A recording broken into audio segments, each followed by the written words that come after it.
Les Comores, c'est un archipel de 4 îles situé à l'entrée nord du canal de Mozambique, composé de 4 îles, Mayotte, Anjouan, la Grande Comore qu'on appelle Ngazidja et Moïna.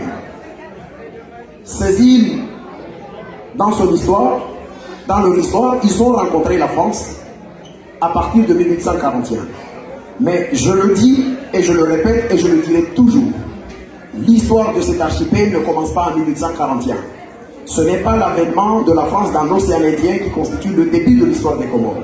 Ces îles ont connu une histoire et la France est venue, et la présence française d'ailleurs, ou son introduction à Mayotte avant de toucher les autres îles, constitue un obstacle qui a mis fin à un processus de réunification de ces îles qui a été lancé bien avant l'avènement des Comores, l'avènement de la France. Pourquoi je dis cela? Parce que le plus souvent, on entend et on le regrette et on le dit parce que nous avons le courage de le dire. Nous accordons notre disponibilité à tous les historiens de France ou de Navarre, à tous les intellectuels qui veulent débattre sur ce sujet. En tant qu'intellectuels, nous sommes disposés à échanger. Souvent, on voit des tables rondes organisées, que ce soit à l'Assemblée nationale, avec des invités de convenance. On invite souvent ceux qui sont d'accord avec la position officielle de l'État français, mais on n'invite pas des intellectuels pour venir débattre autour d'un sujet qui anime quand même la relation entre la France et les Comores depuis 49 ans. Si on a un différend diplomatique qui oppose les Comores et la France au sujet de l'occupation illégale de Mayotte, c'est l'expression consacrée, je le répète, c'est l'île comorienne de Mayotte qui est occupée illégalement.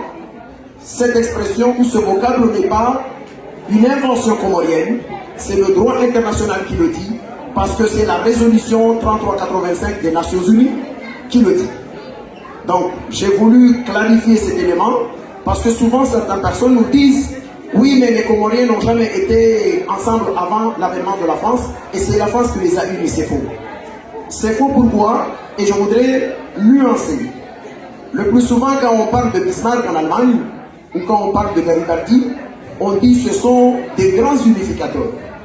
Mais quand on parle de Sultan Abdallah d'Anjouan, qui a lancé une expédition pour réunifier l'ensemble des îles sous son autorité, on parle de sultan batailleur.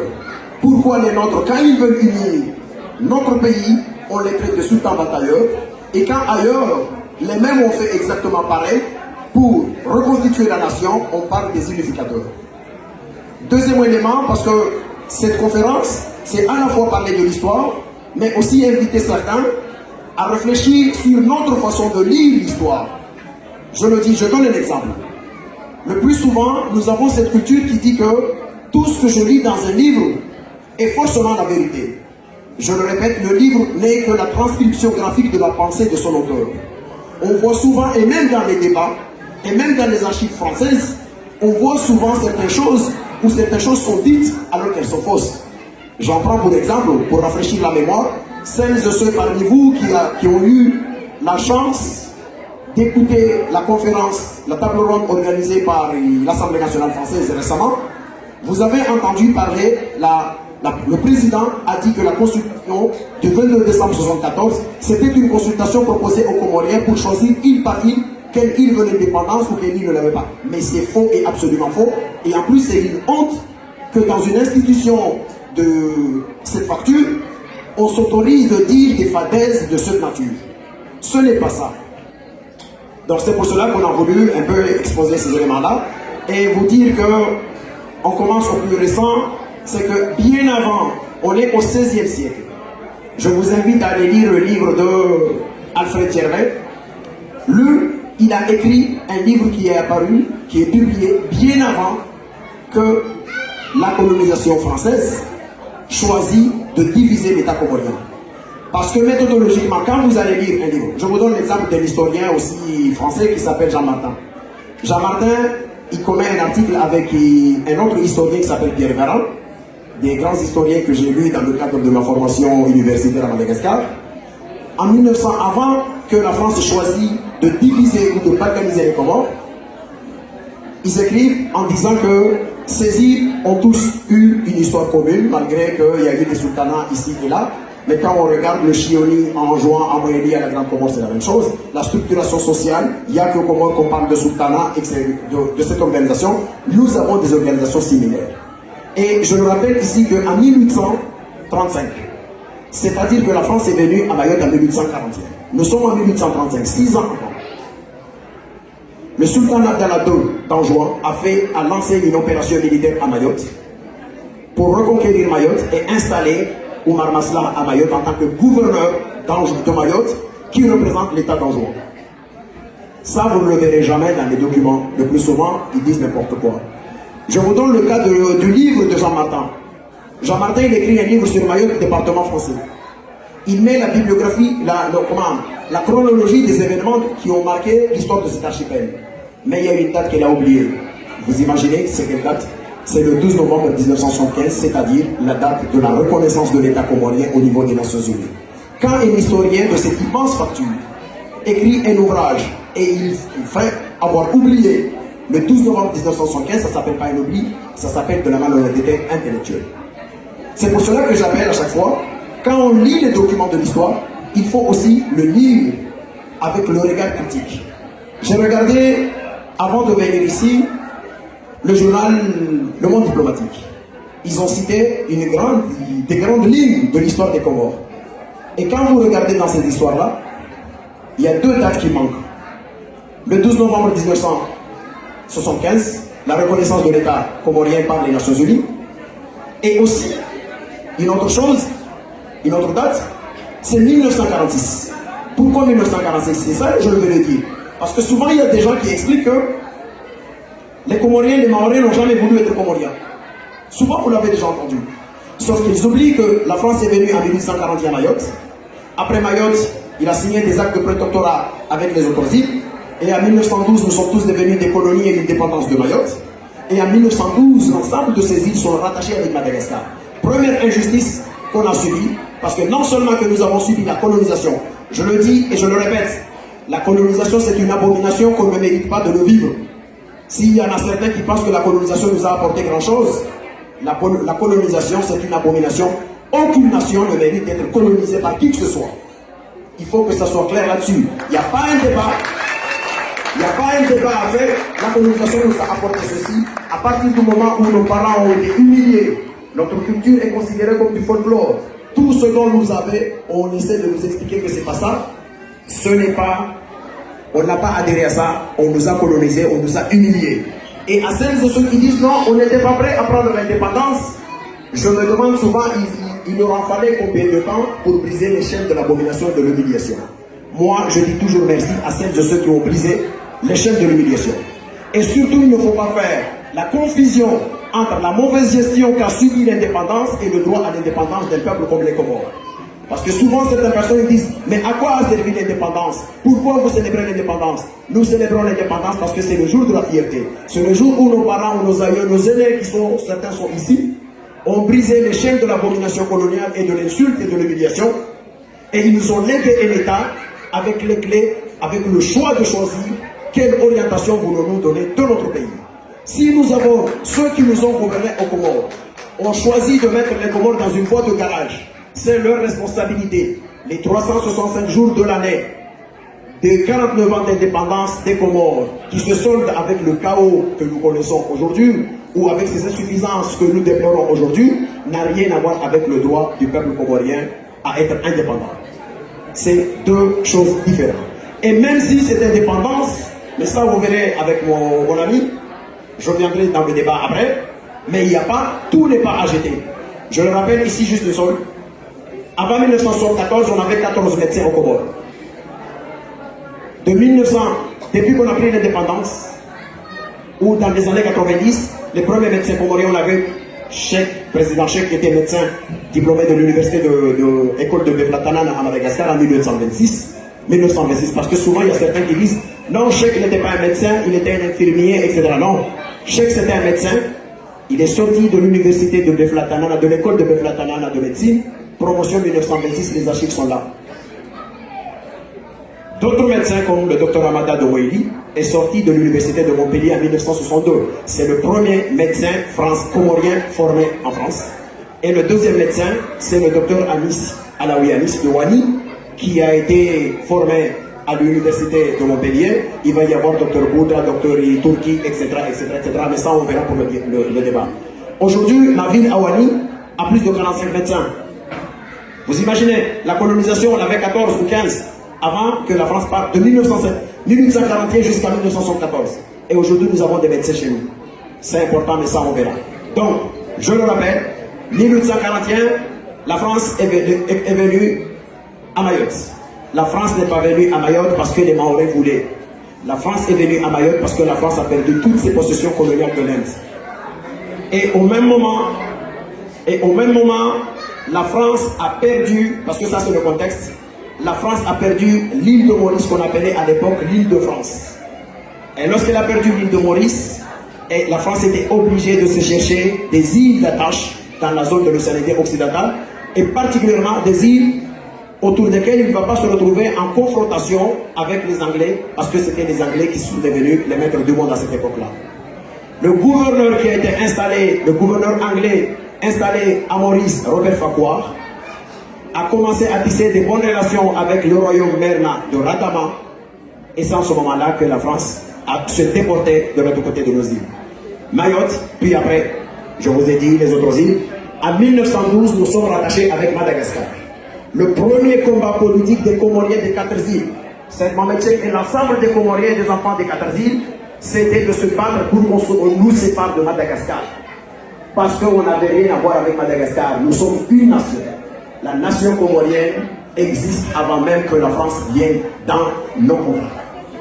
Et le combat de Cheikh, il a gagné en 1946, parce que désormais, vous oubliez, n'oubliez pas que Cheikh a été élu député de la 3e circonscription de Madagascar, c'est-à-dire c'est les Comores. On était devenu une dépendance instrapotente de Madagascar.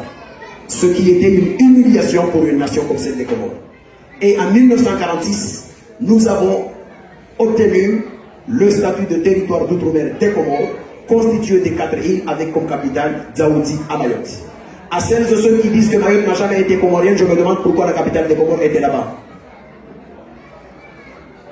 Et de 1946 jusqu'aux événements des années 66, lorsqu'on a voté le transfert de la capitale, il n'y a jamais eu une contestation de l'unité des Comores. Pour ce qui est du processus de l'indépendance, je vais juste vous dire quelques dates majeures. Première date, en 1958, l'Assemblée territoriale des Comores, le département d'outre-mer des Comores, a voté, Madame la députée,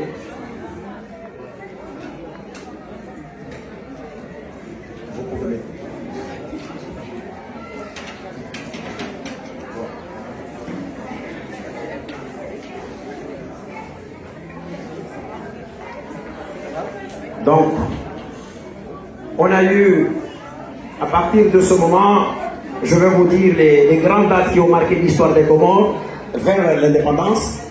Nous avons voté le transfert de la capitale. Et en 1960, puisqu'en 1947, il y a eu les événements de Madagascar, ce qu'on appelle l'insurrection de Madagascar. Mais en 1960, Madagascar a eu son indépendance. Et en 1972, il y a eu les événements politiques de Madagascar, les événements de 72 qui ont renversé Tsiranana et l'avènement du général Ramanantsoa à Madagascar, qui non seulement a révisé les accords militaires avec la France, mais soutenait la position du peuple comorien et sa vocation à l'indépendance. Et à partir de ce moment-là, le processus est lancé. Et en 1972, la Chambre des députés des Comores a voté une loi qui demande au président du gouvernement, du conseil de gouvernement Ahmed Abdallah à cette époque, de rentrer en négociation avec la France pour poser les jalons du processus vers l'indépendance dans l'amitié et la coopération. Les Comoriens n'ont jamais manifesté aucune hostilité vis-à-vis de la France. Ça a toujours été négocier cette indépendance dans l'amitié et la coopération. Et à partir de 1972, les négociations ont commencé. Le 15 juin 1973, on a signé à Paris ce qu'on appelle les accords, la déclaration commune, mais on l'appelle, appelé communément également, les accords de juin 1973. Donc, le 15 juin 1973, le président du conseil de gouvernement comorien, Ahmed Abdallah Bereman, et Bernard Stasi, qui était ministre de l'Outre-mer en France, ont signé les accords de juin Dans ces accords, la France reconnaît la vocation des Comores à accéder à l'indépendance dans sa globalité et dans son unité. Et à partir de 1973, on va signer au même moment en 1974, le 23 novembre 1974, on signe on vote une loi en France. C'est cette loi qui appelle à la consultation de la population des Comores au début, et on dit après des populations des Comores.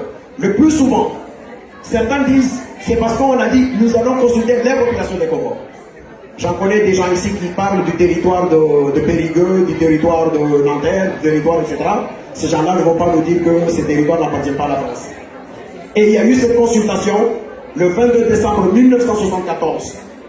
On a consulté la population des Comores, même si dans le référendum c'était marqué référendum des populations des Comores, mais la question ne souffrait d'aucune ombre. La question posée à l'ensemble des Comoriens le 22 décembre 1974, c'était celle-ci. Souhaitez-vous que le territoire des Comores soit indépendant? Il n'a jamais été question de demander à chaque île de choisir son statut. Il faut que ça soit clair, et à chaque fois que vous entendrez quelqu'un dire une connerie ou une fadaise de ce genre, il faudra lui dire de revenir sur les archives. Elles sont accessibles à tout le monde.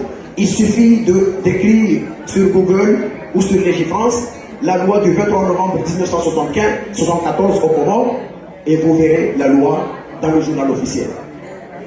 La seule chose qui a été dite dans cette loi, c'était que la commission en charge de rassembler les résultats vont non seulement les rassembler, mais ils vont les mettre selon bureau par bureau et circonscription par circonscription.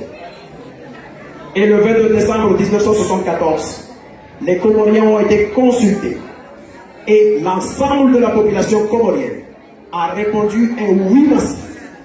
94,56% de oui. Oui à l'indépendance. Il se trouve que dans ce résultat, parce que le rôle de l'historien, ce n'est pas de caresser dans le sens du poil certaines personnes, le rôle de l'historien, c'est de dire la vérité historique. Il se trouve que pendant cette consultation, de l'autre côté de Mayotte, il y a eu un non qui a été beaucoup plus supérieur au oui à l'indépendance. Dans un contexte extrêmement tendu. Je le rappelle parce que souvent on ne le dit pas. Il y a eu des douleurs pendant ces moments. Pendant ce processus d'indépendance, on a perdu des Comoriens. Il y a la regrettée Zaki Amadi qui est mort à Mayotte le 13 octobre 1969. Pourquoi elle est morte ce jour-là?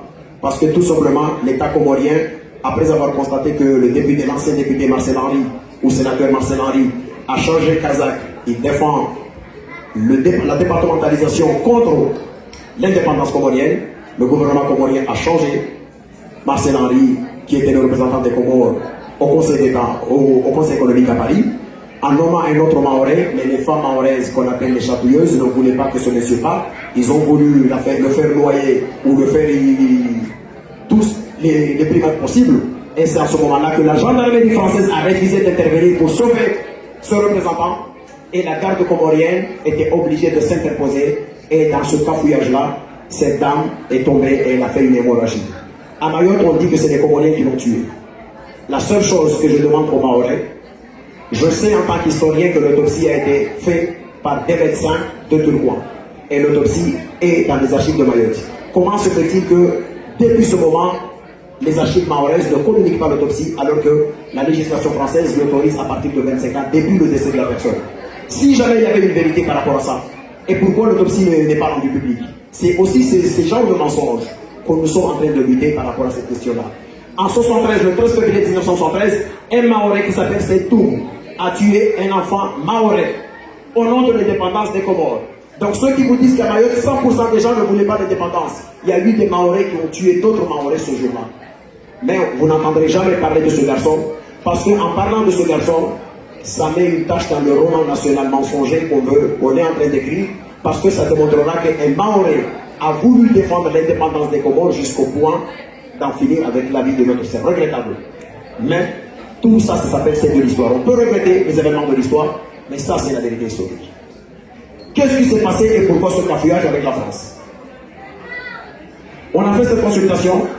Les lobbies français, sous le gîte de Pierre Messmer, ont voulu manipuler le vote et ils ont demandé à ce qu'il y ait une autre loi qui sera votée à l'Assemblée nationale de juin 1975. Et le 3 juillet 1975, l'Assemblée nationale française a voté une nouvelle loi. Cette loi disait ceci: les Comoriens ont été consultés par la loi du 23 novembre 1974. Ils ont répondu massivement oui à l'indépendance. Mais le Parlement français a voulu consulter, a dit: nous allons consulter encore les Comoriens. Mais cette fois-ci, c'est ce qu'on appelle la loi du 3 juillet 1975. J'invite tout le monde à aller consulter ces lois. Ils sont accessibles sur Légifrance. Parce que nous, en tant qu'historiens comoriens, quand on avance, quand on parle de ce sujet, c'est aussi important de rappeler que les faits sont là et où il faut aller chercher ces faits. On aimerait bien qu'on soit contredit par d'autres historiens, mais sur la base des faits historiques. Pas en montant des mensonges et en racontant des choses. Donc, c'est en ce moment-là que lorsque la France a voulu faire changer, c'est-à-dire que les Comoriens ont choisi, mais cette fois-ci on dit non, nous allons vous reconsulter cette fois-ci, mais avec l'obligation de consulter île par île et que le résultat sera apprécié en fonction de ce que chaque île a choisi. Ahmed Abdallah a dit non, vous n'allez pas nous le faire cette fois-ci. Et à celles de ceux qui souvent disent non, Ahmed Abdallah s'est précipité pour aller aux Comores, déclarer l'indépendance qu'on n'était pas préparé, non. Et je remercie Ahmed Abdallah. Et je remercie l'ensemble des élus comoriens qui ont remarqué le piège. Parce que si jamais Ahmed Abdallah n'avait pas déclaré l'indépendance unilatérale ce jour-là, le 6 juillet, il n'y aurait même pas de Comores. Il y aurait un Anjouan, la Grande Comore, etc., etc. Et Ahmed Abdallah est parti aux Comores. Les Comoriens de cette époque, ils étaient conscients de l'enjeu. Ils ont voté massivement pour l'indépendance des Comores le 6 juillet 1973. Et lorsqu'on a voté, la France a reconnu l'indépendance des Comores sur les 3 îles. Il n'a pas intégré Mayotte, ce qui est injuste. Mais comme les Nations Unies, parce que la France était embarrassée, je veux finir par là. La France était tellement embarrassée, quand vous regardez les archives, je vais vous en citer 3 archives. La France était tellement embarrassée que, avant de reconnaître, parce que les Comoriens, une fois que l'indépendance est proclamée, malheureusement, 28 jours après l'indépendance, il y a eu le coup d'État d'Ali Soly le 3 août 1975. 28 jours après l'indépendance. Mais, malgré le coup d'État, le processus a suivi parce que les Comores ont demandé leur adhésion au niveau des Nations Unies. Et comme vous le savez, c'est très important cette phase. N'importe quel pays qui va accéder à la reconnaissance internationale, ce dossier passe au préalable au Conseil de sécurité des Nations Unies. Et au Conseil de sécurité, il y a 5 États qui siègent. La France, l'Angleterre, les États-Unis, la Chine et la Russie. Ça veut dire que si un État ne souhaite pas qu'il ait une reconnaissance, il bloque en votant, en mettant son veto. La question est celle-ci. Pourquoi le 17 octobre 1975, la France n'a pas mis son veto? Pour la première fois de l'histoire, le pays qui dispose d'un veto, il n'a pas voté. Quand on dit que tu es permanent, tu ne peux pas être absent. Tu dois être là. La France n'a pas bloqué le processus. Ce qui veut dire que le Conseil de sécurité a reconnu la vocation des Comores à aller en assemblée plénière pour que l'adhésion soit reconnue. Et cette adhésion est reconnue massivement. Parce qu'il y a une résolution qui s'appelle, c'est la résolution 3385 du 12 novembre, reconnaît les Comores comme étant une entité juridique de droit international et souveraine composée de 4 îles, Mayotte, Anjouan, Moélie et la Grande Comore. Enfin, la France a refusé de quitter Mayotte. La France a occupé illégalement Mayotte. Plusieurs résolutions des Nations Unies ont condamné la France. 14 jusqu'en 1994. 14 résolutions. Et le 6 février 1975, le Conseil de sécurité avait émis la possibilité d'une résolution, cette fois-ci contraignante, qui va obliger les Nations Unies d'engager des militaires pour aller faire respecter le droit. C'est ce jour-là, le 6 février, que la France a utilisé son veto sur le cas de Mayotte, et c'est le seul veto français sans le soutien des alliés français. Quand vous savez que la France a mis un veto sans les alliés, ça veut dire ce que ça veut dire. Et voilà, J'en termine là-dessus pour vous dire que l'occupation illégale de la France à Mayotte, c'est une injustice faite au droit international et aux Comores, dans un contexte comme aujourd'hui, et la schizophrénie de l'Union européenne nous pose problème. L'Union européenne, l'ensemble des États européens ont reconnu l'État comorien. L'ensemble, ils ont reconnu l'État comorien. Mais en 2014, pendant que nous, Européens, nous, Français, nous condamnons avec justement l'agression criminelle de la Russie en Ukraine, l'Union européenne, en ce moment-là, a fait un acte de schizophrénie parce qu'il reconnaît Mayotte comme étant une zone ultra-périphérique de l'État français, parce que Mayotte est devenu un département français. C'est une honte. C'est une honte pourquoi? C'est une honte parce que la Russie se sert de cette communication pour dire à la France de balayer devant sa porte quand la Russie agresse d'autres États. C'est surtout que j'ai voulu dire cela pour essayer de rétablir les faits historiques. Et encore une fois, nous proposons notre disponibilité à toutes celles et ceux qui veulent débattre sur les sujets comoriens un jour. On est là. La phase du processus de l'indépendance est là. Je vais terminer là-dessus. Il y aura mon ami qui interviendra sur le bilan. Je pense qu'il y aura beaucoup plus de bilan, de débats sur le bilan. Mais là, c'était pour vous poser le processus. Merci.